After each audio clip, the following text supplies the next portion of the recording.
The coastal lowlands of South Carolina.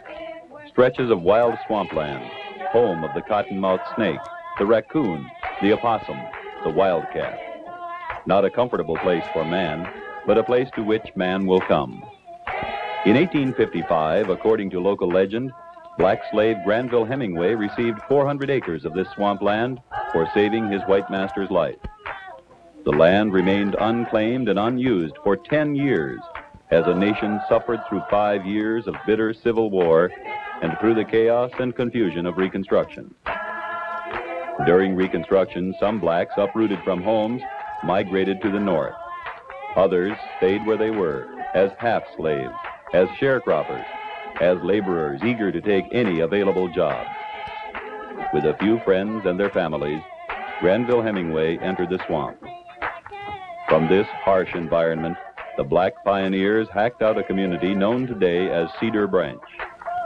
They set the stage for a long struggle for survival, a struggle to test the wills of men and to mold them together in an effort to win the future. Descendants of the first swamp families number 325. They endure their environment through an ingenious social mechanism, through a culture evolved out of 100 years of adaptation to the vagaries of the swamp. This is the story of the culture, one derived from man's struggle to wrench life from adversity.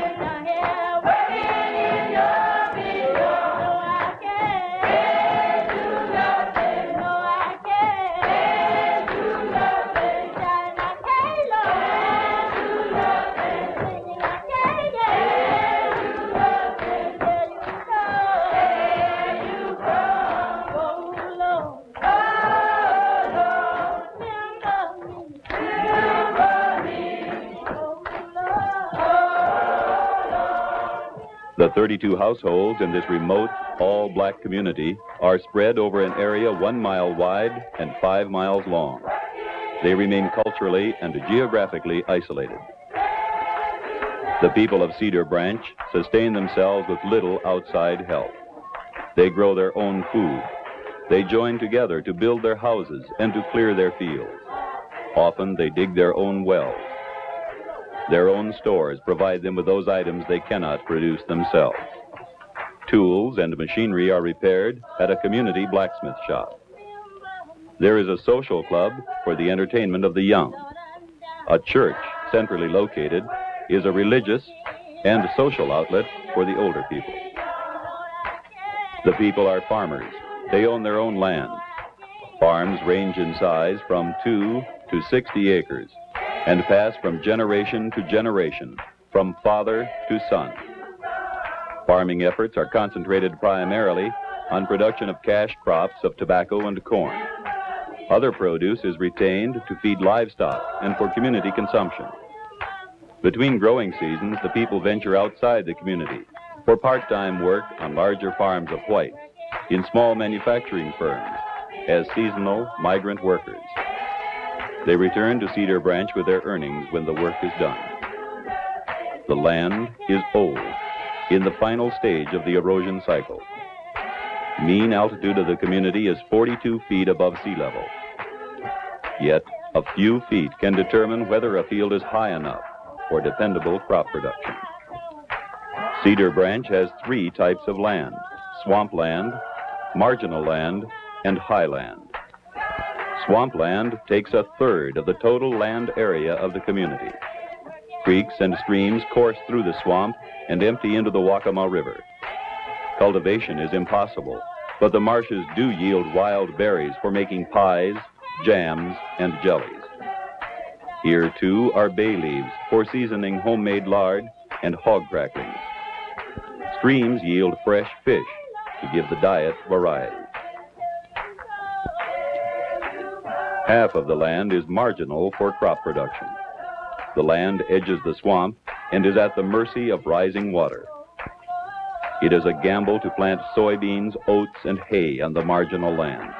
A gamble to plant high labor crops like beans, potatoes, collards, sugarcane, squash, okra, and turnip greens. But the risk must be taken. Cultivatable land is scarce in the community. If the swamp rises, crops die. Loss of any crop reduces the subsistence level of the people of Cedar Branch. Only 15% of the land area in Cedar Branch is highland. It is precious. It rarely floods. The community's cash crops, tobacco and corn, can be grown on it with relative security. But security is relative to the incidence of plant disease, hailstorms, insects, and drought. A dirt road ties the land and the people together. It is the only link to the outside world. All communication and transportation depend upon it. The road winds 5 miles through the swamp and is important to the existence of Cedar Branch as a community. Bloomy Hemingway's house. The 6-room frame structure rests on the edge of the swamp. Bloomy, a son, 4 daughters, and their 9 children live in the house. Bloomy is the head of the household. She and her family have no cash-producing high land, nor any marginal land for growing produce. The family is able to exist only through a combination of odd jobs and farm labor in and outside the community. Everyone over 8 years of age is required to work whenever possible.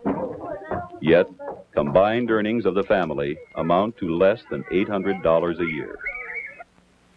Bloomy's 22-year-old son, L.C., spends most of the summer working at odd jobs. Most of his wages are returned to the household. The only adult male in Bloomy's family, L.C. does most of the tasks defined in Cedar Branch as man's work. He chops wood, repairs the houses and outbuildings, digs ditches and drains, fells trees, removes stumps.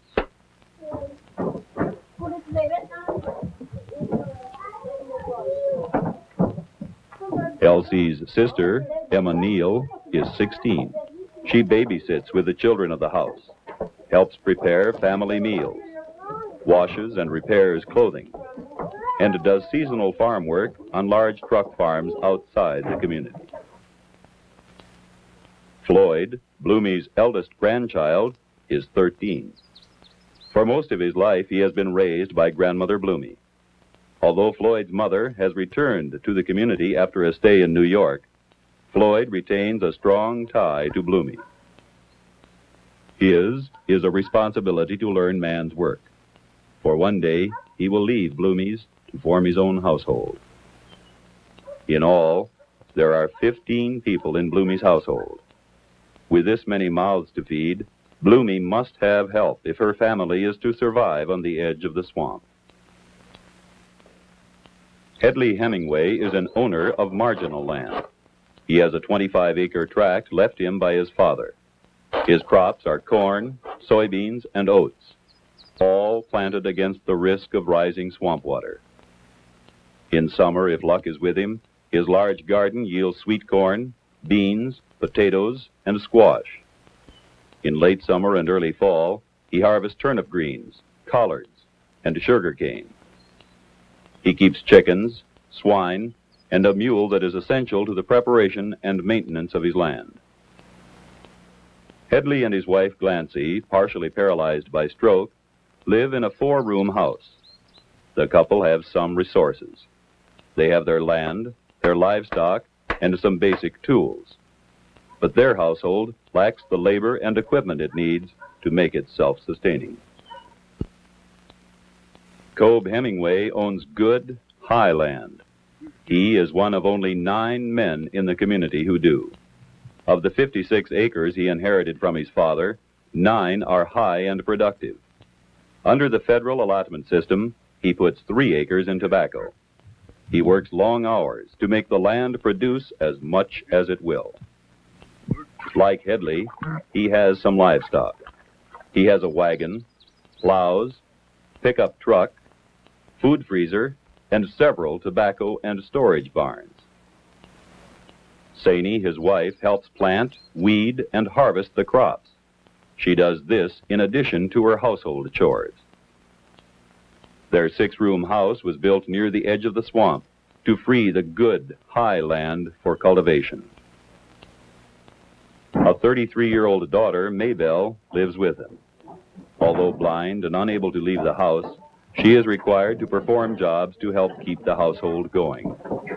She has learned to feel out the cotton twine that holds cured leaf on tobacco sticks, and to remove the leaf to be graded and sold. She shells beans, shucks corn, and helps prepare food for the table. Cobb has many of the tools needed for successful farming, but he does not have enough labor. During the growing and harvesting season, 10 workers are needed to work tobacco. Ripe leaves must be stripped from stalk and loaded in large trailers for transport to the tobacco barns. There, the tobacco is gathered in small bunches and tied to sticks and hung on racks in the barn for curing.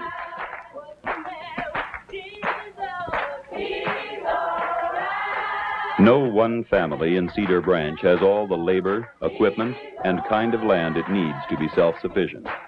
The families of Bloomy, Headley, and Cobb are typical of all families in the community.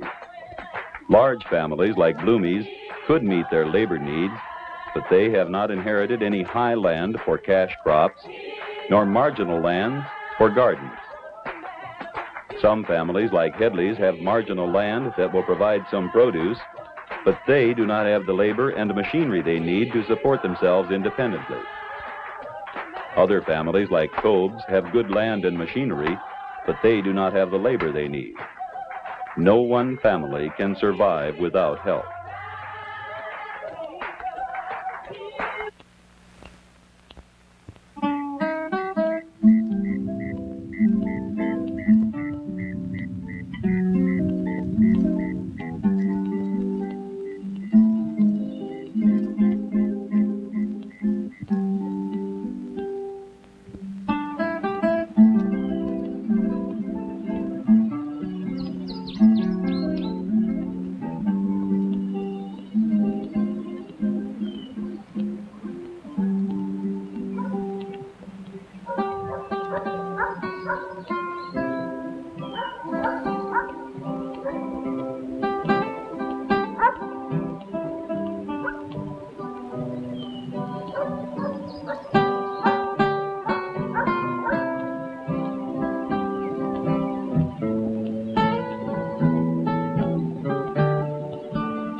I do?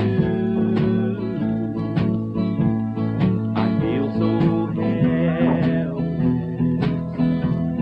If only I could help ease some pain. But the army marched with their kids. What can I do with no one to hear? But maybe someday I'll make them listen to this poor boy, both far and near. The radio says we're in trouble with crime and violence every day. If people would stop and count their blessings instead of wondering how they got that way. Why can't people love each other? Is it hard to help a friend? All it takes is love, my brother. Floyd Hemingway, Bloomy's grandson, belongs to a family that lives on non-productive low land. The land is often underwater. If the family is to benefit from the produce of the marginal and high lands, it must share something it has with the other families, something the other families do not have. That something is labor. Woodcutting and gathering are evidence of the mechanism of sharing. Headley chops wood on Cobb's land. He and Floyd, with help from a young friend, will load the wagon and distribute the wood among the three families, Bloomy's, Headley's, and Cobb's. Several wagon loads will furnish a supply to last a month. With its red blood-stain, what can I do? I feel so bad. When wood piles dwindle, another team will be assembled to perform the chore. Only I could help ease some pain. Next month, Cobb and LC may team to gather the wood. But the army marched with their kids. What can I do? For Floyd, wood gathering is more than the work. The work takes him from the routine and confinement of home. He likes the feel of reins taut on the back of the mule. He likes sitting high above the ground in a man-sized seat. To this poor boy, both far and near, the radio says we're in trouble with crime and violence every day. If people would stop and count their blessings. Wood gathering is only one of many ways in which the families help each other. When wild grass threatens to choke out turnip greens in Cobb's garden, Bloomy sends Emma Neal with a hoe. Emma Neal's help frees Cobb and Saney to cultivate their valuable high land. In return for her help, Emma Neal will receive turnip greens to take home to help feed Bloomy's family. All families do not have transportation for infrequent trips to town to shop for cloth, personal items, and household goods. Bloomy has no way. She has no car, no mule, no wagon. Cobb shares his truck with Bloomy and the others because they share what they have with him. Cooperation is again necessary when a family is away from home. Animals left behind must be fed and watered. While Headley is away at market to sell his corn, duty falls to L.C. to water and feed Headley's mule. L.C., joined by friends, walks from Bloomy's house to Headley's to perform the chore. Tomorrow, the same mule may be hitched to Cobb's wagon to collect and haul garbage from houses of all three families. The big cash crop for the families is tobacco. All of it is grown on Cobb's land away from the threat of the swamp. But Cobb must depend on workers like L.C. and Floyd to help tend it. They must help prune the plants and keep them free of insect pests to assure a quality, high-yield crop.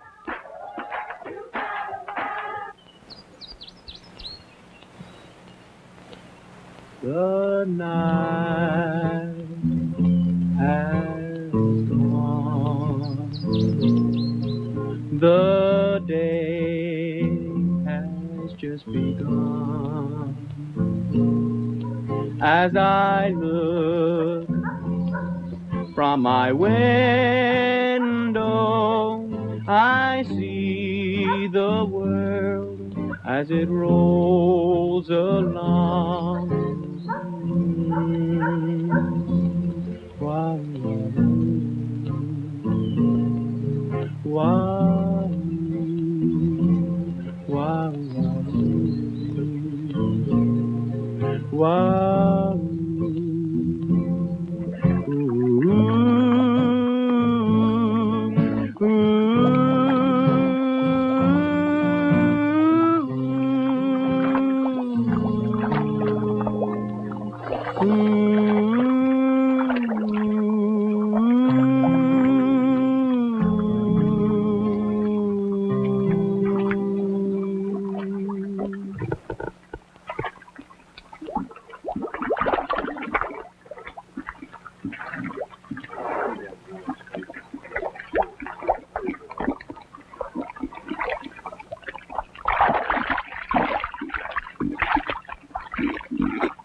The ritual of hog killing in the fall and winter carries the theme of cooperation even further. Because each will benefit from the slaughter, members of the several families join together on killing day to give what help they can. The gathering is at Headley's. It is a time for socializing, for exchanging word about the happenings of the days or weeks gone by.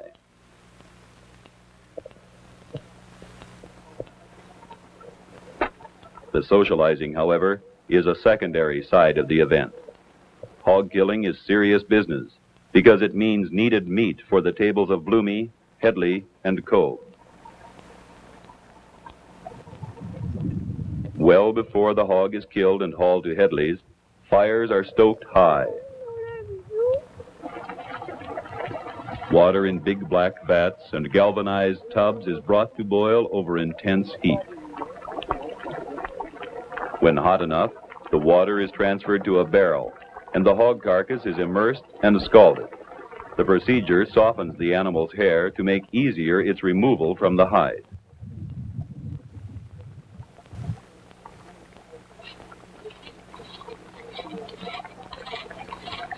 Scraping is done with sharp knives that must be handled with care to avoid injury to the meat.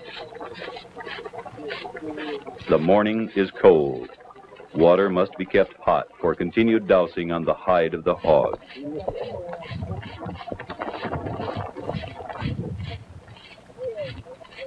Only hair and grime are removed from the body of the animal. All else has a practical use. A post to hang the animal for butchering is made ready. It must be sturdy enough to hold the full weight of the hog. Oh, yeah, no 30 feet. I've been 20. You say you don't get 10. LC's knife carefully probes a hind leg to locate the tough, sinewy hamstring from which the animal will hang. If the hamstring is severed by the blade, valuable time is lost in a search for material to lash the animal to the post. Lost time may mean spoiled meat. You say one hole. It takes strong backs to hoist the heavy animal into position. I know go how you twin. You know, you don't know too. What was for What 14? You're on his 16. You long too. Gotta keep it hung around till you get about that high and give it to let's fight, get all them little hog animals. Basta the pig with sorry. Who else is getting up there? The carcass gets a final cleaning.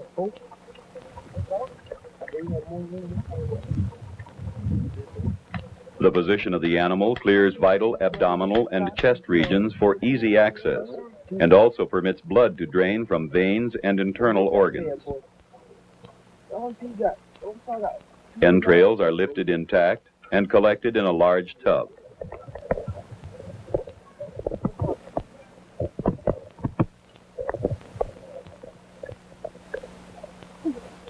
The entrails go to the women, who clean them in preparation for making casings for sausage.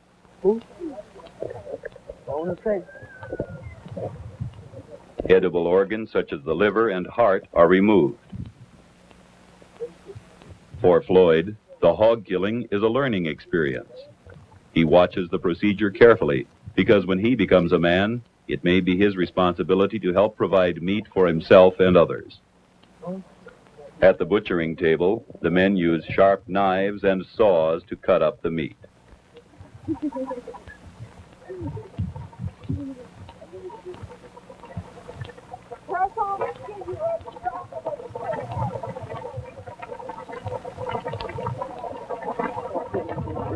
No part of the animal is wasted. The head is removed, and later each part of it, even brains, will be cooked and eaten.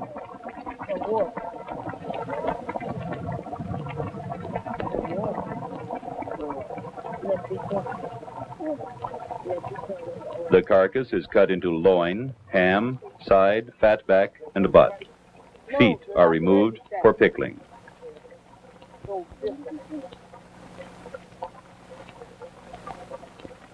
As soon as skin and fat are removed, they are taken to Saney's house and put in vats of boiling water to make lard and hog cracklings. I got up early this morning, and then I hope they cleaned the hog. We took and picked him, and then when we got him picked and cut up, then I took the fat and made cracklings out of it. And now I got him in the pot fixing to cook. And if you put water in them, they won't burn. But if you put grease in there and fry them, they'll burn. And old burnt meat is not fit to eat no harm. You can't hardly eat it. This is a fat cut off. It'll be right brown, look like meat you fried. And now you take them meat skins and let them stay in that hot grease right on, you know, till they fry good and brown. And to be right crumpy, you can take them and show them. I like them. They're good. Yeah, and then when I get it brown, start the browning, I'll pull out some of the far and cook it slow. After everything is done, the meat is shared among the three families. Cooperation. It is the key to survival in Cedar Branch. All families of the community group themselves into self-sustaining clusters to which each member family contributes something. The family that attempts to go it alone will die out, or it will move out of Cedar Branch and to try to survive in another setting. To member families, the cluster offers the necessities for survival: productive land, labor, food, tools, cash, and transportation. To these, add security. Glancy is partially paralyzed. She is limited in what she can do for the cluster. She can perform some chores, freeing others to perform heavier ones the cluster cares. She is assured of sustenance as a contributing member of the cluster. The families of Bloomy, Headley, and Cobe form one of 9 clusters in Cedar Branch. Each cluster has the same composition of families and land due to inheritance channels. Marginal and high land are handed down from father to son. Families like Bloomy's with no male head of household are in no position to inherit either. When Bloomy marries and leaves her home, one of her daughters will become head of household. This cycle assures the continuation of labor-producing families in Cedar Branch. By working together in a cluster, the families furnish basic ingredients of labor, land, and equipment, and reap the cash crops and food they need for their security. The cluster is necessary to the survival of all. Without this cultural and adaptive organization, Cedar Branch would be the name of a swamp, not of a community. All people in Cedar Branch are descended from common ancestors. They are related, but the organization of the clusters is not based on kinship, nor is the composition of the cluster analogous to social class or clan. The cluster is a basic economic unit that depends upon the various contributions of its members to survive.